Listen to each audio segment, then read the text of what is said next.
beautiful. Love that.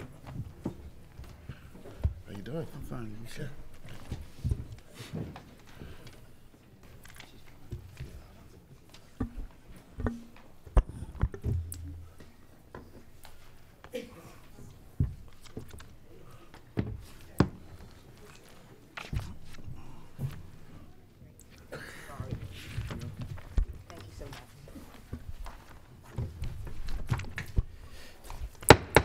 Good morning. The January 15, 2020 meeting of the Board of Estimates is now called to order. In the interest of promoting the order and efficiency of these hearings, persons who are disruptive to the hearing will be asked to leave the hearing room. Meetings of the Board of Estimates are open to the public for the duration of the meeting. The hearing room must be vacated at the conclusion of the meeting. Failure to comply may result in a charge of trespassing. Madam Deputy Comptroller, are there any corrections, additions, or deferrals on the agenda? Good morning. For today's agenda, there are several corrections as well as some deferrals. For page 42, that would be the first correction.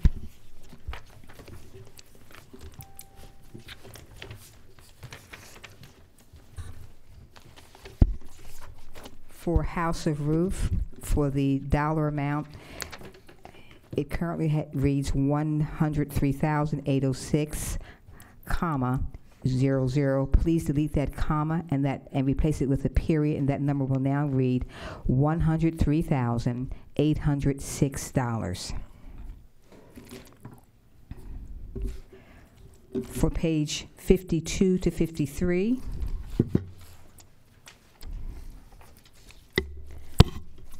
under the MBE WB participation, in the last sentence, beginning with the word consultant.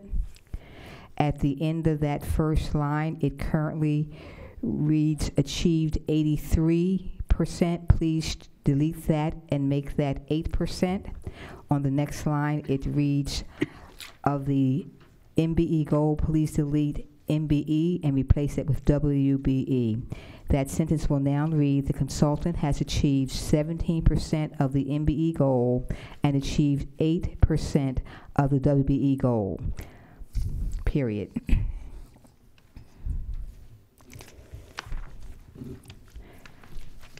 On page 73, under the action requested section,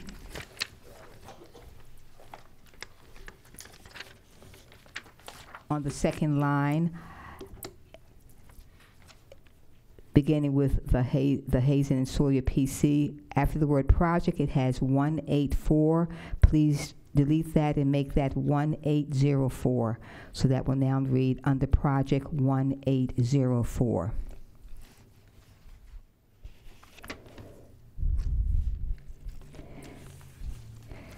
For pages 85 to 86, item number 3, the board received a protest from Ms. Kim Trueheart. That item, pages 85 to 86, item number 3, will move to the non-routine agenda. We have 2 items that are being deferred, and those are pages 61 to 62, item numbers 3 and 4, and pages 106 to 110. That item, pages 106 to 110, will be deferred until January 29th, 2020. We also have an additional item moving to the non-routine agenda, and that is pages 52 to 53. The items that will be on the non-routine agenda are page 2, item 1, and item 2, pages 52 to 53, and pages 85 to 86, item number 3. I have the following abstentions to report. The Honorable Mayor Young will abstain on page 48, pages 68 to 69, item 12, pages 84 to 85, number 2, and page 101, item number 1. The Honorable President Scott will abstain on page 43, item number 6, and pages 68 to 69, item number 12.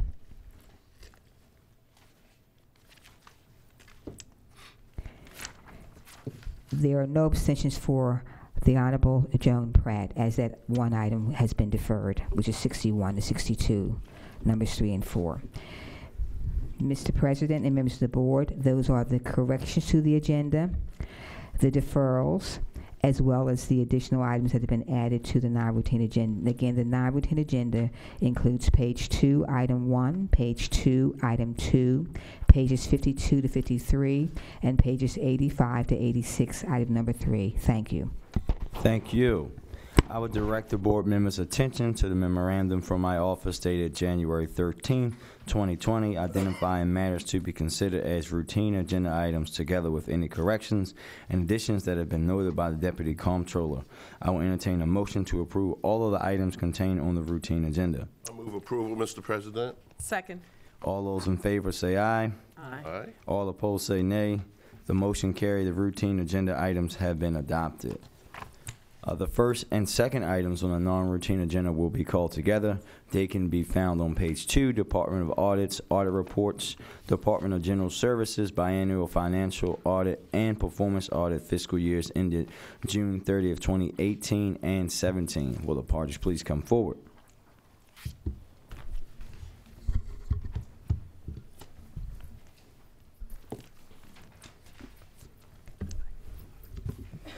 Good morning, Mr. President, Mr. Mayor, Madam Comptroller, and members of the Board of Estimates. My name is Josh Pash. I'm the City Auditor. I am here today to present the Biennial Financial Audit of the Department of General Services. I would like to thank DGS and our audit team for all the hard work they put into this audit. It was a great example of teamwork across different city agencies. We issued an unmodified opinion on the financial statements. We identified the following internal control findings. Finding number 1, which is a control deficiency, was supporting documentation was missing for selected payroll activities, and we traced that to ineffective controls. The agency's facilities management and fleet management divisions were not able to provide documentation for some of the selected payroll activities that we tested. As a result, management was not able to demonstrate that the selected payroll activities were accurately recorded, which may result in financial losses or inaccurate payments and inaccurate amounts for payroll activities. Each unit under the Fleet Management Division, they use an Excel spreadsheet as an attendance sheet to track employees' daily time, including work hours, vacation, sick, overtime, comp time, etc. The control over this is the attendance sheet is password protected and is accessible only by supervisors and backup. Because using of this Excel spreadsheet, they do not have formal approval forms, and the only evidence to support the overtime and comp time is the Excel spreadsheet. And we noticed that the deficiency in controls for this was that there is no audit log or change log over the Excel spreadsheet, and that the people who have access to it, supervisors and the backup, also have access to modify their own time entries on this, and there is no way to trace that back to see what those changes are. We recommended that the agency director develop policies and procedures for payroll processing and a record retention schedule for the agency and file that with the city archivist. Finding 2, control deficiency, was certain revenues were incorrectly recorded in expenditure count. So DGS is an internal service fund, which means that they are here to service other city agencies, and the correct accounting is that when they record their services to other agencies, they are to record it as revenue on a cost reimbursement basis. And then any cost they incur, they record as costs, and then therefore their financial statements, you can see what record of activity.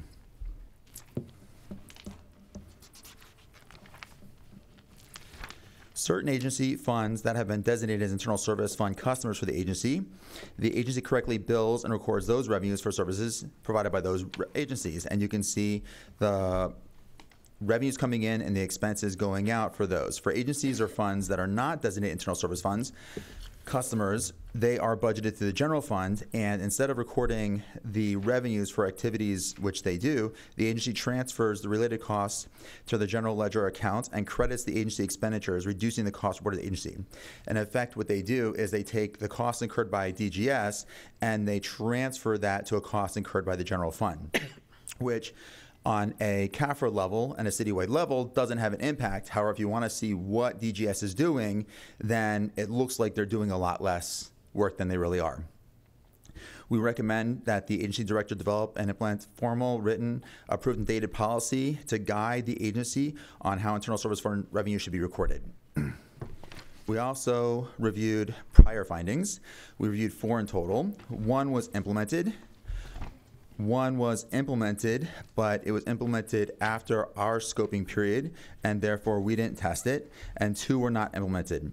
The 2 that were not implemented were finding number 3, which was the review of logical access controls over the FASTER system. The FASTER system is what they use to manage their fleet maintenance, and the systems analyst, which is the super user, has access to basically give access to other users and to run reports, and they also have access to perform daily activities. So that should be segregated, and they should not have access to actually enter in transactions. When we went and reviewed the system access, the system analyst still had those access controls in. We noticed that they had, DGS had a design of putting a management monitoring control over that, which would have a report of all activities done by the system analyst, but that control had not been implemented and management had not been getting that report, so it wasn't being done. The second not implemented was finding number 2. We looked at fleet-related expenditures, and we noticed that supervisors and lead workers have the ability to go into the system and to enter a repair order or assign work to themselves, and this also includes authorizing acquisition of parts and also closing order. And so this is basically a segregation of duties issue where someone can go in and say that they're repairing a vehicle and then requisition repair parts, and there's no, if it was all fictitious, there'd be no way to catch that because they can create the order and then close it out. And so in June of 2019, they designed a control and authorization process over that. However, it will not be implemented until January of 2020, and so for our audit purposes, it was not implemented. That concludes my presentation. Thank you. Morning, members of the Board of Estimates. My name is Chichi Nyaganesh. I am the Director of the Department of General Services, and I would just like to start off by first off thanking Mr. Pash and his team for the work that they have done with us and helping us get through to the finish line on time with being able to meet his deadline. Additionally, I want to thank them for what they have brought to light as shortcomings or oversights in our operation that we now have the opportunity to work towards correcting. And so we appreciate having that second set of eyes that can point us into how we can do a better job in what we are doing. I also want to particularly thank our CFO, Ben Brosh, who rallied the troops and was able to make sure that this audit was completed on time and fully and has been entirely fully engaged during the process. And so I thank you for that, Ben. And welcome any questions, if there are any. Just a few, just to go back to the, Madam Director, to the auditor's previous finding. Can you talk to us about finding number 3 and why that has not been implemented yet? Yes, so finding number 3 is in regard to the system control by the system administrator. Mm-hmm. So the FASTER system is the database system that tracks everything that fleet does, every expense, every hour logged, every part purchased, every part issued to a vehicle. There are many levels of users, culminating with a super user who is responsible for maintaining the relationship with the vendor, the FASTER vendor, and for all programming that is required to be able to create the fields that are needed or to develop the reporting that is required for all the operational decisions that we make. That individual there is no one higher than that person who is able to access the system. So the findings from the previous audit were that we need to put in place systems where we can see if indeed there are changes being made at that level that no one else would have insights to, that someone else is reviewing it. And so the response that we had given during the last audit is that we would have a report created monthly that would document all the changes that the system administrator had done that were not operationally required. So it wasn't part of a user database for testing, or that the changes weren't being made to correct something that needed, like an overbilling that needed to be corrected. Any system administrator specific work was to be reported to management so that that individual would have to essentially justify what the changes were made, why they were made, and just have a second set of oversight. That did not happen. And so the report was created, but the reporting of it to management did not occur. And so that is the last step that needs to take place now. So again, the report exists. We just need to fully implement and have it start being reported and reviewed by upper management. How long do you think it'll take you guys to get that information over to the auditor and to us, so that we can know that the system is there? So we will start reporting on it at the end of this month, depending on how many months worth of evidence of this reporting the auditor wants. We will be ready to start updating them on progress on that front. We can get it. We can follow up on that and touch base with it at the end of the month or beginning next month. Thank you. And second question, really quickly, to finding 2, where it says you guys implemented a new parts authorization process in June, but it won't be reviewed by management until January 2020. I just want to know the lag time in between, because it's a long time. Sure.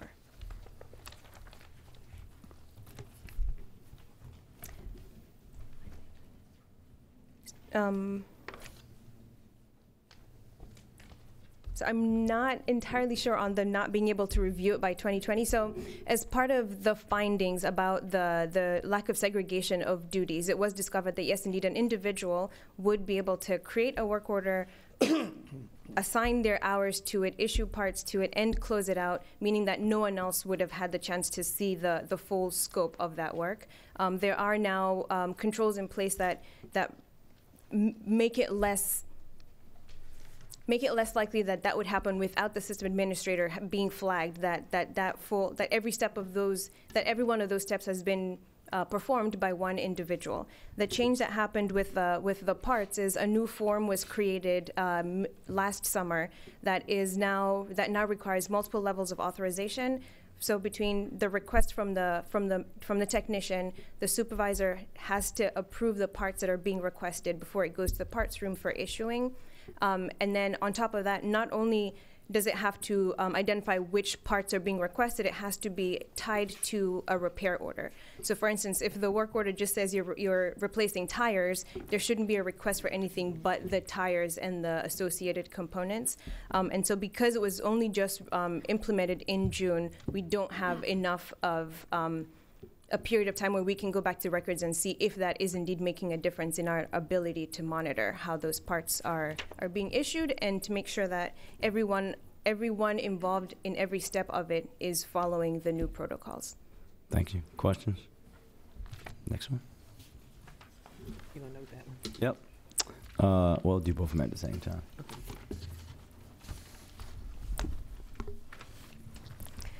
Good morning, Mr. President, Mr. Mayor, Madam Comptroller, and the members of the Board of Estimates. My name is Nandi Mao. I am the Deputy City Auditor. I am honored to be here today to present you the audit results from the Department of General Services, DGS, Biannual Performance Audit. Many thanks to everyone participated in this audit process. We are appreciative of DGS assistance throughout the audit and the audit team's support to complete this mandated audit timely. The audit had 3 audit objectives. Objective number 1 was to determine whether DGS met its performance measure targets. Objective number 2 was to determine whether DGS has adequately designed internal controls related to the selected performance measures. And the last objective was to follow up on prior findings and recommendations included in the previous biannual performance audit. Our audit scope was fiscal years 2017 and 2018. The three selected performance measures are Service 189's average miles per gallon of fuel consumed per vehicle, 731's percentage of work orders closed on time, and Service 734's percentage of projects with change orders that exceed construction contingency. According to the budget books, DGS did not meet the targets of the selected performance measures. Also, the selected performance measure under Service 189 is no longer used. As a result, we did not evaluate the accuracy of the actual results presented in the budget books. However, we evaluated the internal control design for the processes of the selected performance measures. Based on our limited scope, we identified certain significant control design weaknesses for Service 731. As noted in the previous audit, the DGS is an internal service department that provides services including preventative and corrective maintenance services to other agencies. Under the Service 731, there are 5 performance measures. For this audit, we selected the performance measure, percentage of work orders closed on time. This performance measure is an efficiency measure for both types of maintenance services, and it is critical for resource planning decisions. To accurately measure efficiency, it is important to consistently track and monitor dates such as when work order requests are received, when work orders are dispatched, as well as when work orders are assigned, completed, reviewed, and closed. The DGS uses the Archibus software to manage work orders. The DGS has processes and practices. However, these processes and practices are not formally established through guidelines such as policies and procedures. As a result, DGS does not have reasonable assurance that work order transaction data is reliable and operations are efficient and effective. Our recommendation is to implement formal policies and procedures to include, but not to be limited to, work order creation, routing, execution, tracking, monitoring, and reporting of results. The second finding is related to the actual results of 2 performance measures reported under the Service 731. While we reviewed supporting documentation for the selected performance measure, we observed that the majority of completed work orders appear to be corrective maintenance services. The actual results for the selected performance measure was reported for 66% for fiscal year 2018. However, for the same year, 58% was reported for another performance measure that measures the efficiency of preventative maintenance. This is because DGS has not consistently used the Archibus functionality to segregate work orders by either preventative or corrective when updating work order details. Our recommendation is to develop procedures to identify and report timeliness standards separately for the 2 types of maintenance. The last finding is related to the target setting of the selected performance measure of Service 731. The dates used to calculate the targets do not necessarily represent the actual completion date of the work order. This is because, for example, a supervisor manually entered the finish date for a work order as December 14, 2019 in the date finish field. However, the reports used to calculate the targets rely on the system completed timestamp of December 26, 2019. This is the date when the supervisor reviewed and indicated that the work order is being complicated. Although using the system timestamp as the completion date is more effective control, there is a lapse between the date a work order is actually completed versus when the building supervisor marks the job complete in Archibus. As a result, the target calculation averages can be incorrectly screwed. We recommend the DGS to reevaluate the current data capturing processes for establishing targets and develop objective targets for each category of problem type. We follow up on the 5 prior year findings and recommendations. 4 recommendations were fully implemented, and 1 recommendation was partially implemented. The partially implemented recommendation was related to Service 189, fleet management's average miles per gallon of fuel consumed per vehicle. According to DGS, the 2019 ransomware attack continued to have an impact on the reliability of the quarterly report on vehicle consumption. The DGS confirmed that corrective actions related to the recommendation of establishing a notification system for irregular fuel consumption had not been implemented. This concludes my presentation, and I will be happy to answer if you have any questions. Thank you very much. Thank you. Just thank you very much for that report. And You have to tell us who you are again, Madam Director.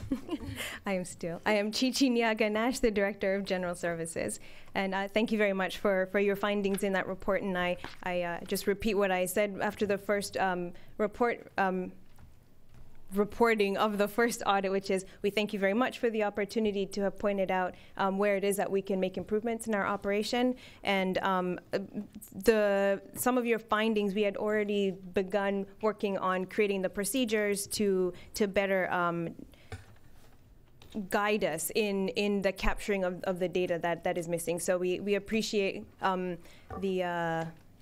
the confirmation that we're on the right track in some of the procedures that we're trying to develop, and also for highlighting to us how we can improve our operations. So thank you, and we welcome any questions. And myself and CFO Mr. Bosch will be responding. Just one question for me about the not implemented finding around fuel consumption. Can you go into for a little further detail about how ransomware is preventing you guys from implementing the things that you're trying to do to get that under control? It is one of the things that we did was we changed the name of the report to be more telling of what it was that we are trying to report on. So it's no longer the quarterly miles per gallon report. So we now refer to it as the quarterly report on fuel consumption, which is a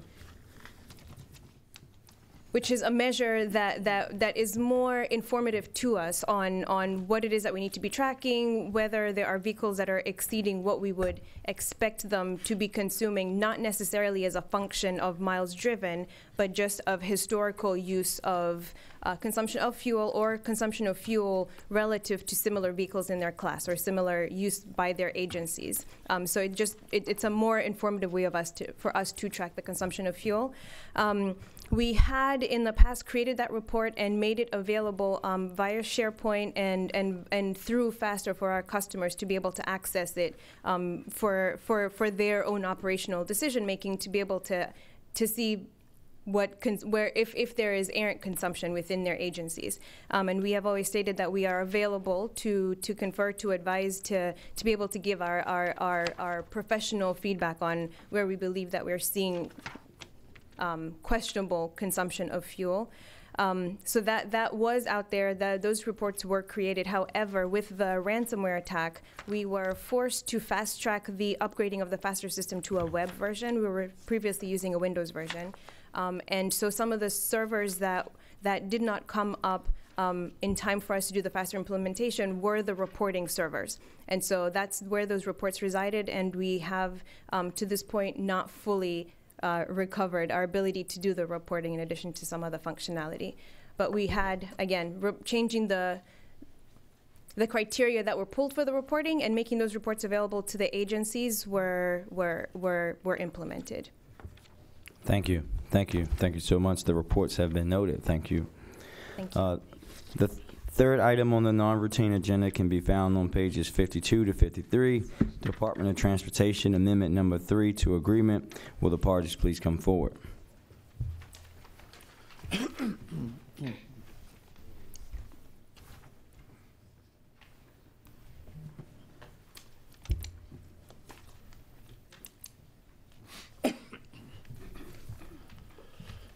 Steve Sharkey, Director, DOT. Imal Depkota, Engineering and Construction Division Chief, DOT.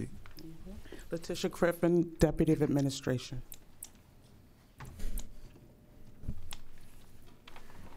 So I put this item on non-routine to have a few questions about this. This item is stated to continue ongoing staffing. Is this supplemental staff? So this is staffing, and it's not staffing, this is construction management assistance for many of our major bridge projects. So over the last 2 years, we've implemented probably an unprecedented amount of bridge building projects, and we need the proper assistance to have construction management during this flurry of activity. So yes, we are needing to use consultant assistance in construction management over this time period, because we've got, I think, 9 bridges under construction right now, and we just don't have the staffing, and neither would we ever expect to have this many bridges under construction at one time. And this also includes the conduit division as well, which is doing $20 million a year of work.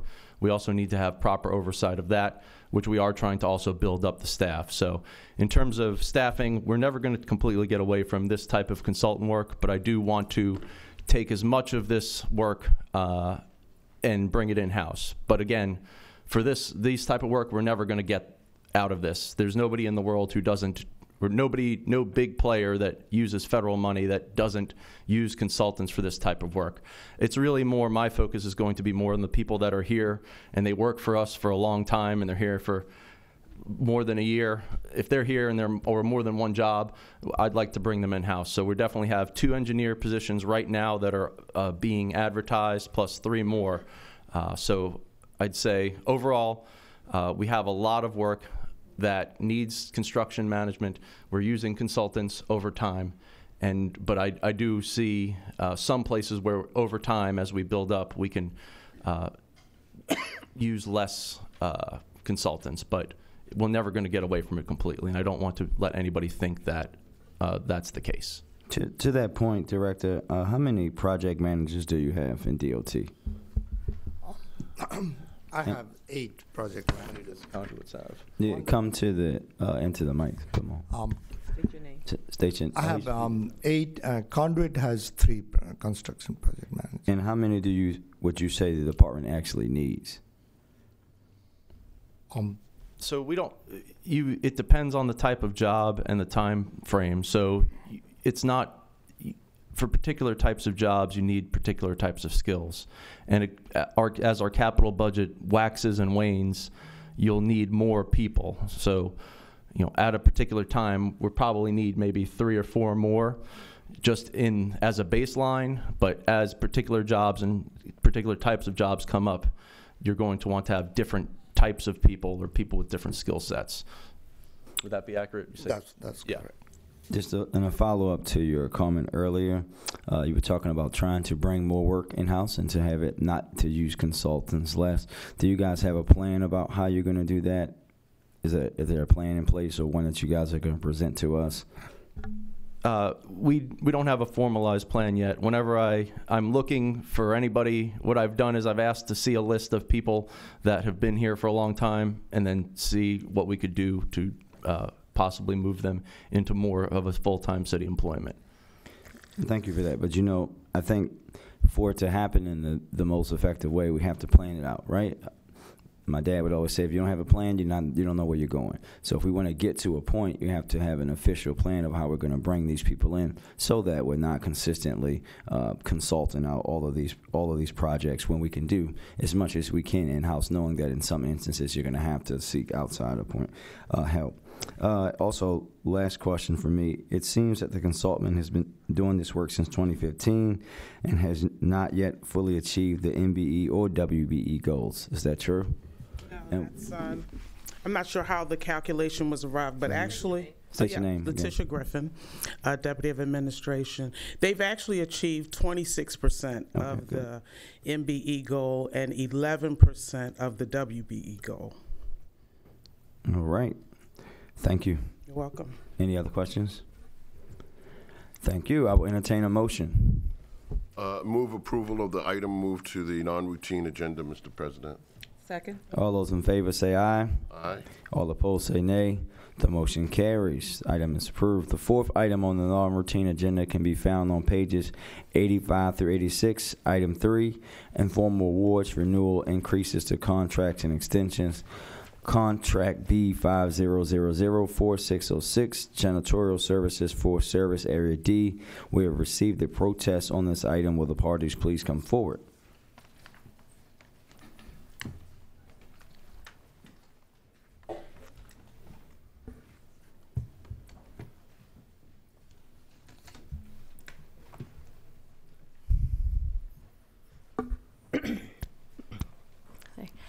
Good morning, honorable members of the board. Erin Sher-Smith, City Purchasing Agent for the Department of Finance.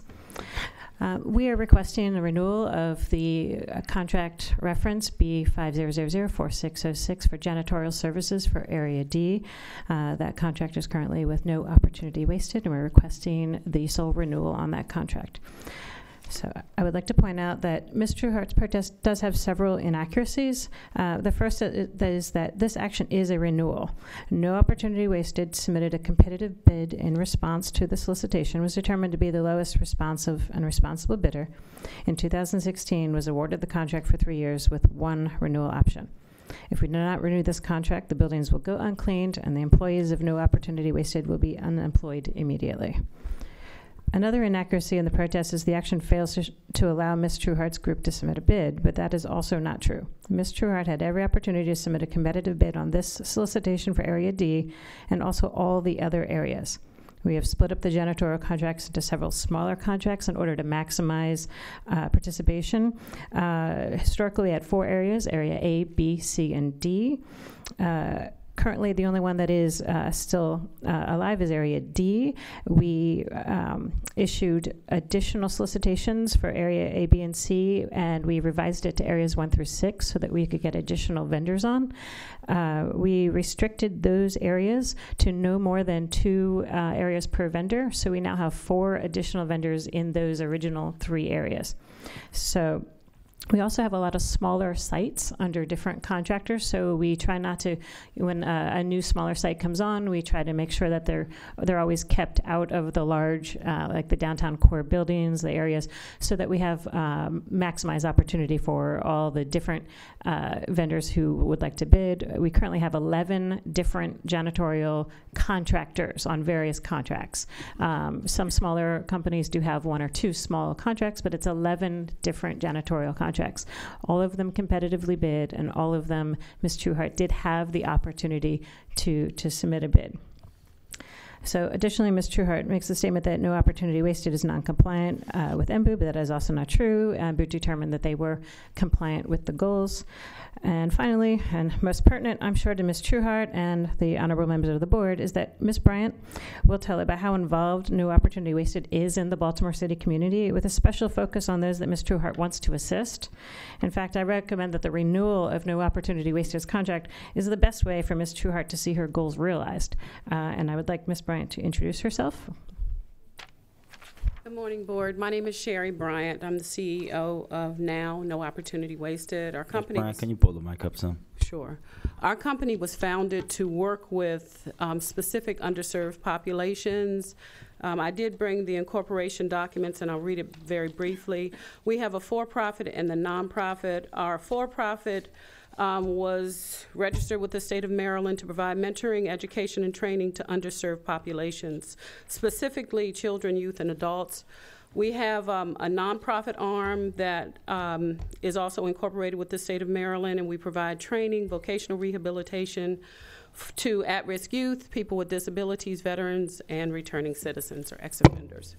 Currently, we have this contract with the City of Baltimore, Amtrak, and other contracts, and we work specifically to employ ex-offenders. When we first got this contract, we met with the Mondawmin Employment Center, the one-stop employment center there. They provided us an opportunity to do a job fair. They brought all their ex-offenders in. We did an overview of our company, what we stand for, what we plan to do. They gave us breakout rooms. We did interviewing there. Our original group of employees that we hired came from the employment center. We meet with them on a quarterly basis to get new referrals, to continue to hire and employ. Currently, we have 17 employees working on this contract. 7 of our original workers are continuing to work with us on this contract. So 42% of our current staff have worked on this contract since its award in 2017. Additionally, 2 members of our staff have purchased homes. We have a holistic approach to employment. We don't just employ you, we provide other services as well. So we have, for those 2 employees that were our original folks that purchased home, we gave them information on down payment assistance programs, specifically first-time home buyers program, and the grants that are available in the city of Baltimore that allow you to live where you work, and you can get down payment assistance for that. Some of our original staff, when they first started with us in our connection with the Employment Center, were homeless. Since that time, they've obtained permanent housing, a driver's license, car insurance, an auto. We have a vehicle assistance program that we offer through now, and we started this in 2018, so for the last 2 years, and we'll do it again in 2020. Through a lottery, we select 2 employees.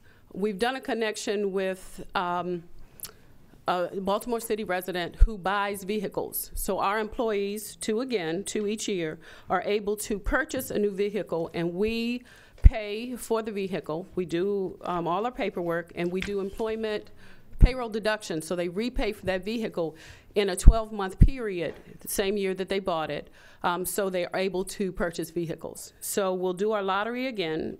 We do that in February of each year. We have partnered with a company. It's a nonprofit. It's called the Center for Holistic Awareness and Training. That's a nonprofit. My mother's actually the founder of that nonprofit, and she's a hospice chaplain. So she provides free counseling services to our employees. They're able to sign up for these free services. There are a lot of employment barriers for city residents, life crisis. Just 2 specific examples. This past Sunday, 2 staff members called out. One had her son tragically killed 2 years ago, and she was with her grandson, and that day on Sunday, the grandson's mother was shot along with 2 other women in a vehicle. On that following day, she received counseling. On that same day, another staff member, her life partner, died in her home. He died right there in front of her. She received counseling yesterday. So we look to not only deal with employment issues, but a holistic approach to employment. Last year, 2019, now staff 32 employees. 31 of those resided in the city of Baltimore. So 97% of our staff last year resided in the city of Baltimore. That would mean that the city residents that are working under this contract for now earned over $300,000 last year as a result of our contract that we have with the city of Baltimore. Currently, we have 17 employees working on our contract. 14 of those 17 are ex-offenders. So 82% of our current staff are ex-offenders. In 2019, of the 32 staff that worked with us, 22 of those were ex-offenders, or 69% of our staff last year were ex-offenders. So we are the company that ex-offenders are referred to. 90% of the staff that is working for us was referred by someone because they know that if I have 2 candidates in front of me, one an ex-offender and one that's not, if you don't have the 3 prohibited areas, I am going to look to staff you. We had one employee, and I smile thinking of him. He worked with us after returning home for 6 months. He was an electrician, and after 6 months of gainful employment, he was able to reapply and get recertified as a master electrician. So when he left me, I celebrated him leaving because he was able to return to the profession that he was trained to do. Although I am not or was not personally born and raised in the city of Baltimore, my husband was. And he has worked for NASA for the last 18 years. He also mentors 12 children in the city of Baltimore. My youngest daughter got her master's degree from the University of Maryland, Baltimore campus. She got that master's in social work with a specific emphasis on homelessness. during school, and currently she resides in the city of Baltimore. So I am personally vested, both personally and professionally, in working in the city of Baltimore. My in-laws live in the city of Baltimore. So this is more than just a contract. This is an opportunity for me to make a difference. And I welcome any company that wants to partner with me to continue to make a difference in the life of ex-offenders and returning citizens. Thank you for your time. Thank you. Ms. Truitt? Oh, sir, sorry, Ms. Truitt, 1 second.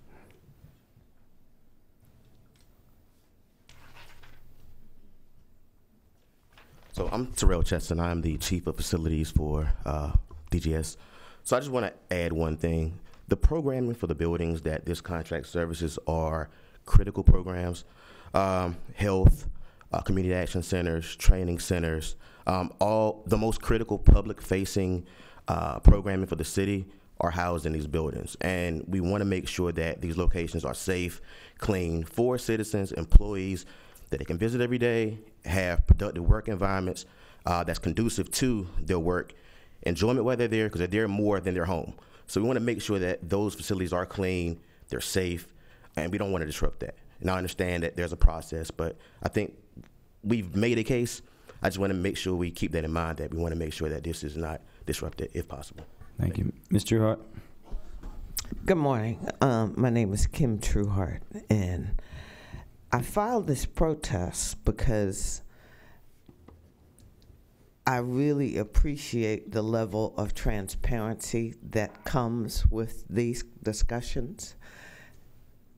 Your name again? Sherry Bryant. Ms. Bryant revealed information that I had no prior knowledge to this morning. Knowledge and information that the public needs to hear, should know, right? My attempt to bring that to light, okay, in this document was no offense to you. It was about a need in this city, a dire need in this city to employ the underemployed and unemployed young adults in this city who are maligned quite often because they are returning citizens in many instances, or because they may have prior records. And they automatically get X'd out in terms of opportunities. And what you're doing, I applaud, I appreciate immensely, and so do those returning citizens I know that you're helping. Where I indicated inaccuracies, it was based on the fact that on the internet there's another company with this name, which was the only one I found, out in Iowa.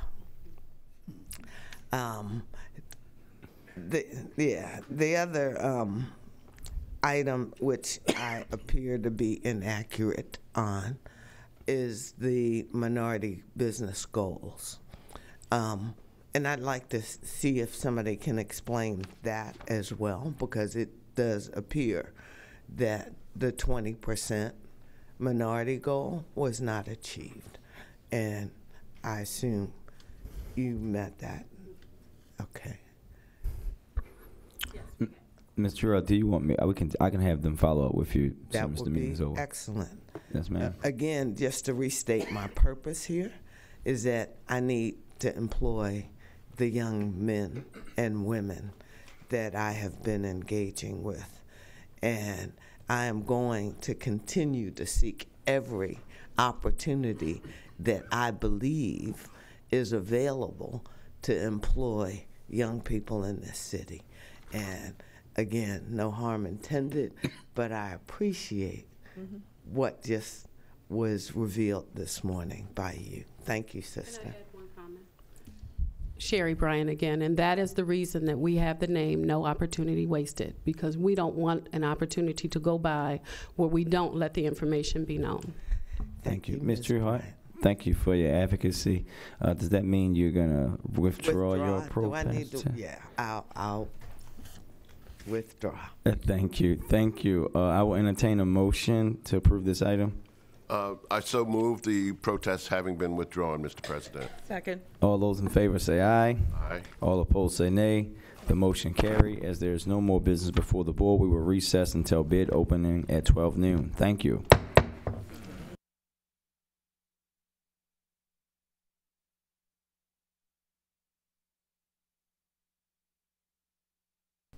Yeah. He doesn't like bid opening, right? He loves bid opening. He said it was the highlight of his week to spend the day with you two. The time with you two. You got a big job ahead of you. Oh boy.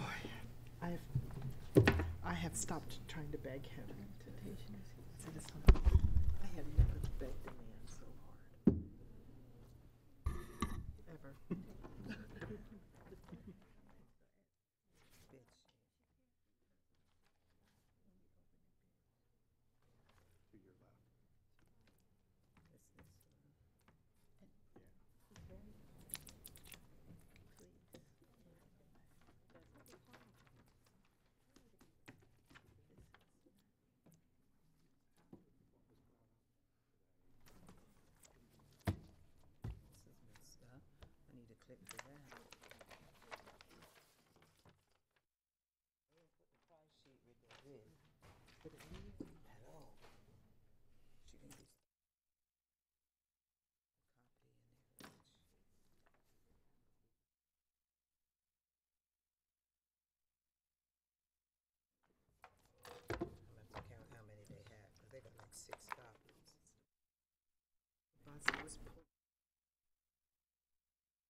You can't stop everything. Good afternoon.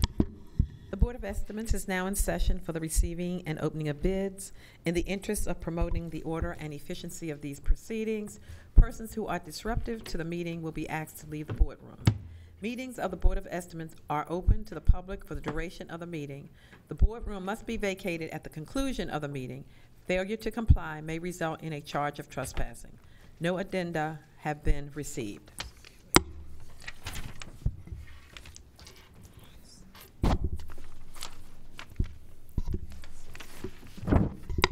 The first item is the Department of Transportation TR 20004, Inspire School Sidewalk Construction with a bid bond.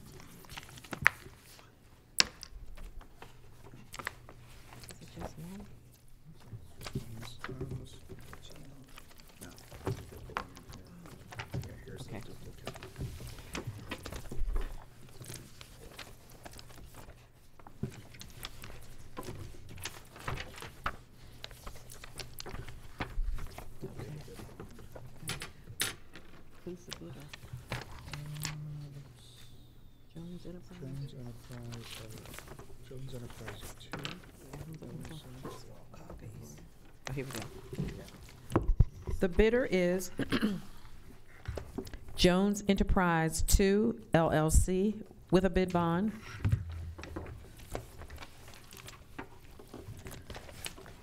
Total dollar amount $901,364.06. That's $901,364.06.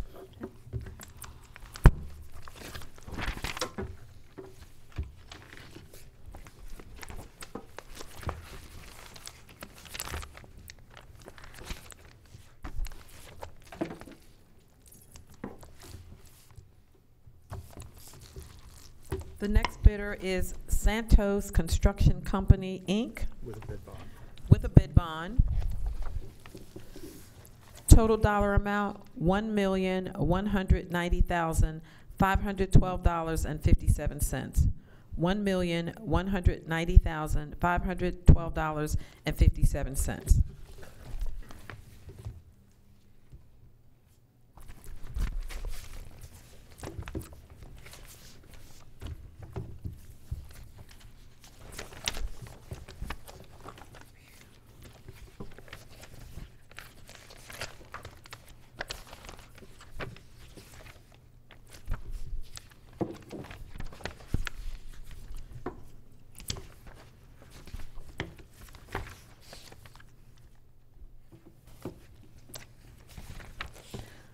bidder is J Villa Construction, Inc. With a bid bond.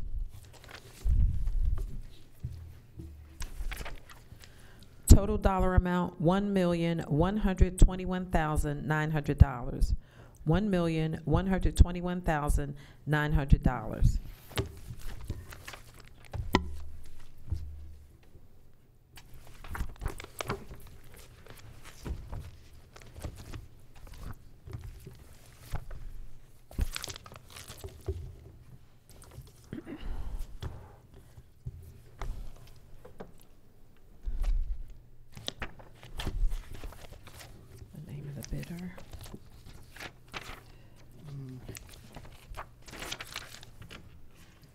The bidder is E&R Services, Inc. With a bid bond.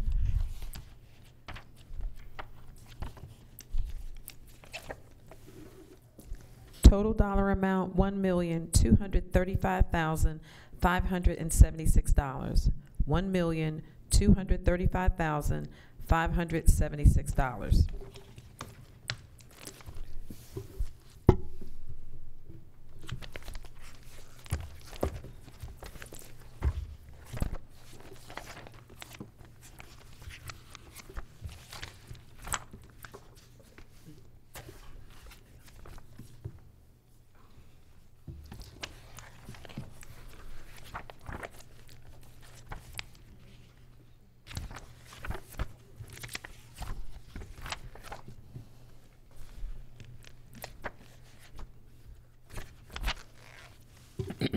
The bidder is ECM Corporation with a bid bond.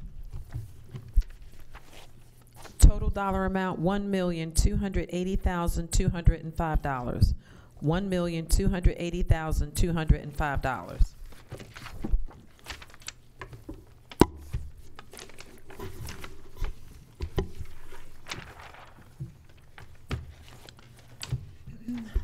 These will be referred to the Department of Transportation for review. The next bid is from the Department of Public Works, SDC 7778, drainage repairs and improvements at various locations with a bid bond.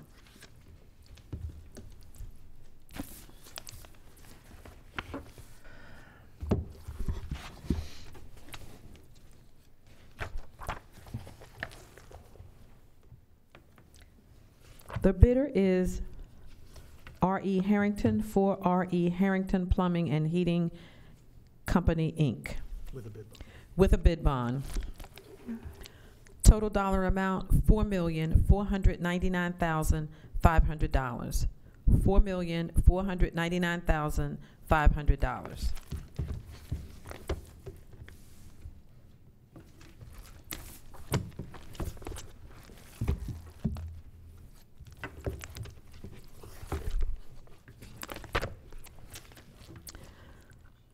The bidder is Civil Construction, LLC. With a bid bond. Total dollar amount, $3,957,335. $3,957,335.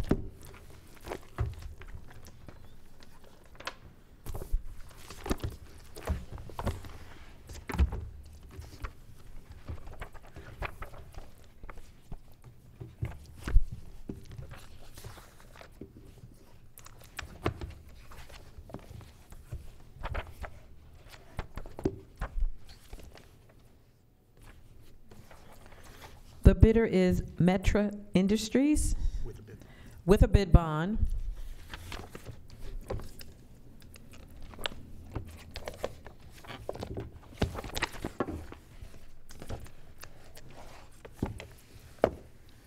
Total dollar amount, $3,354,775. $3,354,775.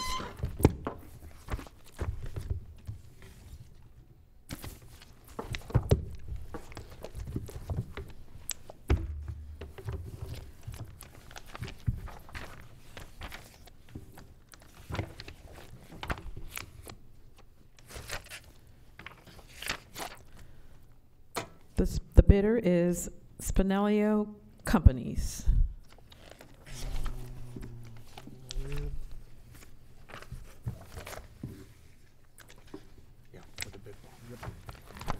With a bid bond,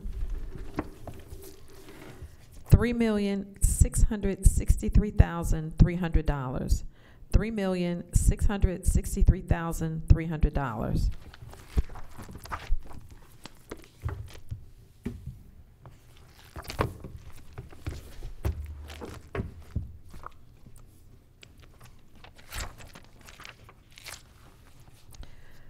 The bidder is Monumental Paving and Excavating, Inc.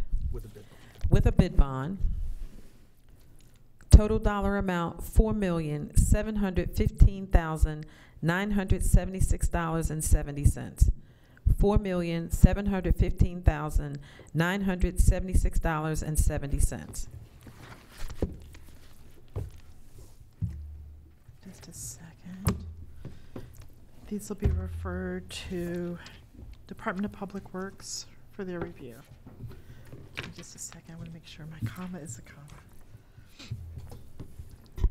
The next item is the Bureau of Procurement, B5000-5983, provide inspections, service, and repairs for fire extinguishers. No bid bond required. No bid bond required.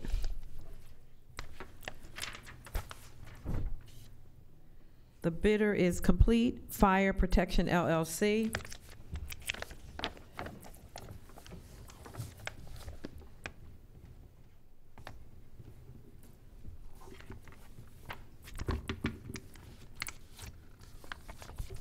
That's a good one. Total bid price for the 3 years. Which company is this? This is Complete Fire Protection. Okay, gotcha. Thank you. $431,895. $431,895. Are they in order? Because I asked them to put them in order. Are they in order? No. That was the No, third that one. was the third one. We can make sure that they're in order for her sheet.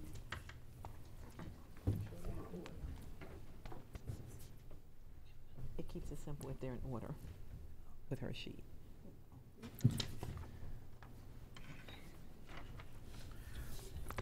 This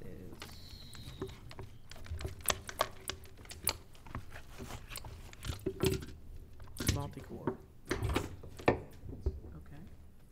And then The first one is complete Santos. sentence.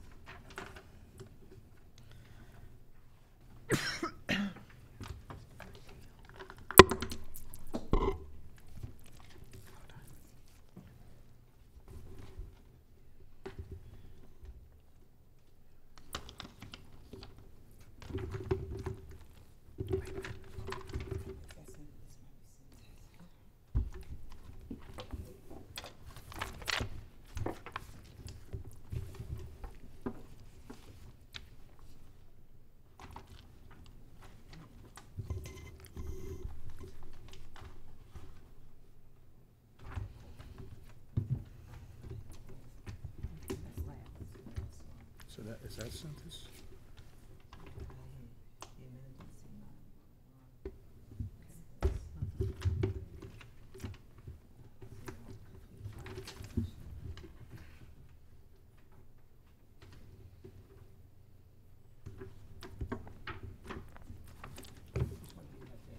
This is multi-core.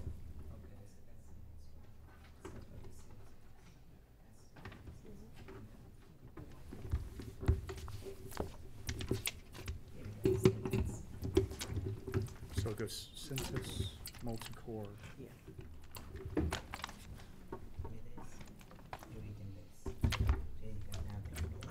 Centus, this is Centus?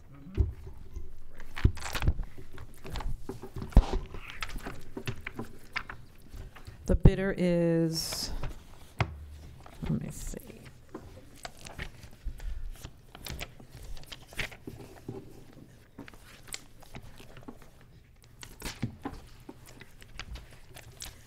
Santos. The dollar amount is $819,915. $819,915.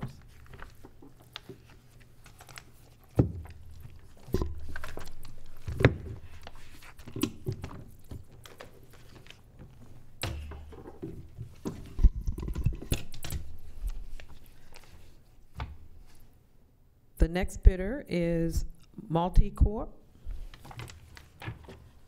Total dollar amount, $258,585.75. $258,585.75.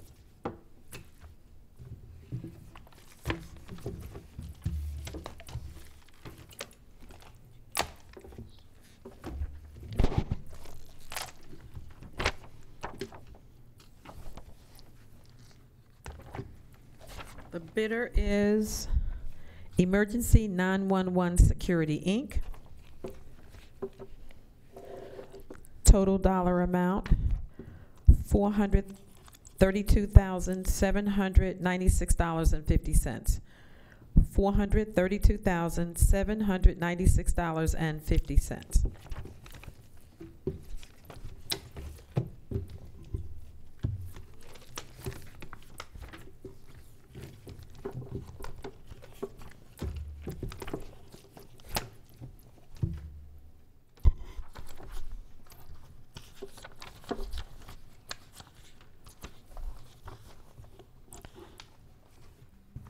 The last bidder is Fireline Corporation. Total dollar amount, $665,328. $665,328. These will be referred to the Department of Public Works for their review. It says Public Works, but, oh boy. Okay, the sheet says Public Works, but the cover sheet says Procurement. So we'll make sure that's, so it's Bureau, so they'll be, sorry. They'll be referred to the Bureau of Procurement for review. I'm gonna make the correction on the sheet. The next one is, okay. Thanks. Yes. Yep. Thanks. Okay. Okay, thanks. The next bid is the Bureau of Procurement, B50005986, 1-ton 4x4 pickup truck with closed utility body with a bid bond. The first bidder is Bayshore Ford Truck Sales, Inc. with a bid bond. Total dollar amount, $72,900. That's $72,900.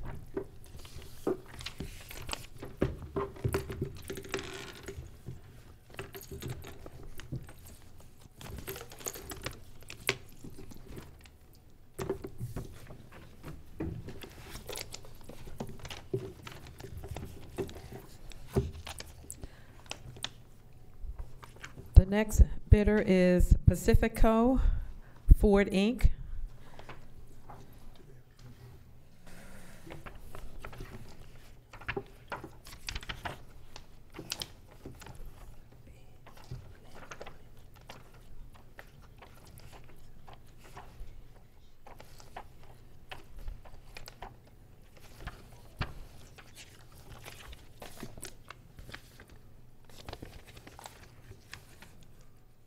Oh, the surety bond. That's a bid bond. Yeah, that's it. Yep. Yeah. Okay. With a bid bond, total dollar amount, $70,850. $70,850. All right, these will go to the Bureau of Procurement for review.